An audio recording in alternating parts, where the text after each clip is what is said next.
You are not in control. Right now, as you watch this, someone could be rewriting your memories, twisting your desires, and you wouldn't even feel the scalpel. We like to think we're rational, that we make decisions based on logic, but manipulators have known a secret for centuries that neuroscientists are just now proving. Your brain has a back door, and they have the key. Why is it that you can't stop thinking about someone who treats you badly? Why do you say yes when every fiber of your being wants to say no? It's not because you're weak. It's because they are hacking your hardware. The first tool is what psychologists call forced teamwork. A manipulator never gives you a direct order. Direct orders trigger resistance in your prefrontal cortex, the part of your brain that hates being told what to do. Instead, they give you a dilemma. They frame it as a choice, but both options benefit them. Think about a toxic friend or partner who says, "Look, if you want to leave, that's your choice. I'll be devastated. I might lose my job because I can't focus, but if that makes you happy, go ahead." On the surface, they gave you freedom, but look closer. They just linked your departure to their destruction. Your brain doesn't see a choice anymore. It sees a trap. You stay not because you want to, but to avoid being the villain. But here is where it gets dangerous. They aren't just trapping your actions, they are trapping your thoughts. The second lever is thought insertion. This is the scariest one.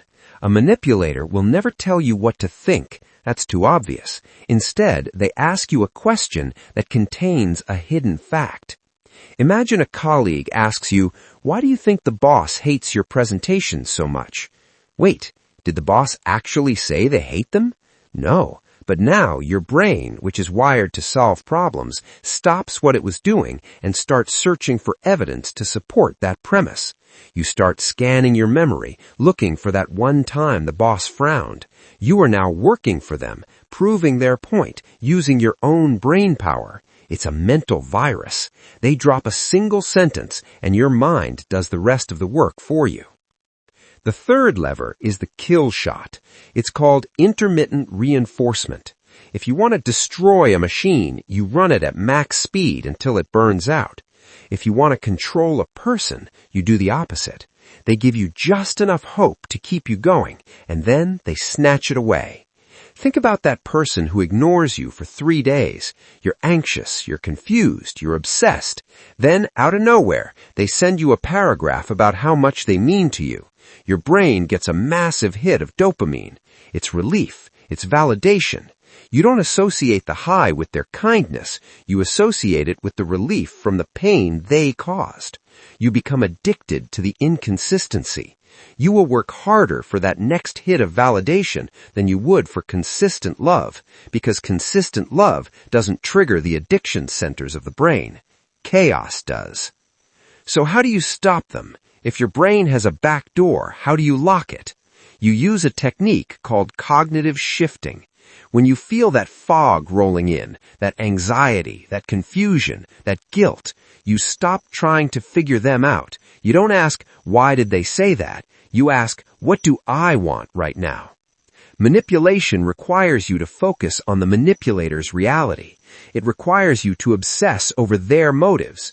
The moment you shift your focus back to your own body, your own needs, your own comfort, the spell breaks. They can't push your buttons if you unplug the control panel. Your brain is the most sophisticated piece of technology in the universe. Don't hand the admin password to someone who sees you as a user manual. Guard your thoughts, question the question, and remember, the only person who should be controlling the narrative in your head is you.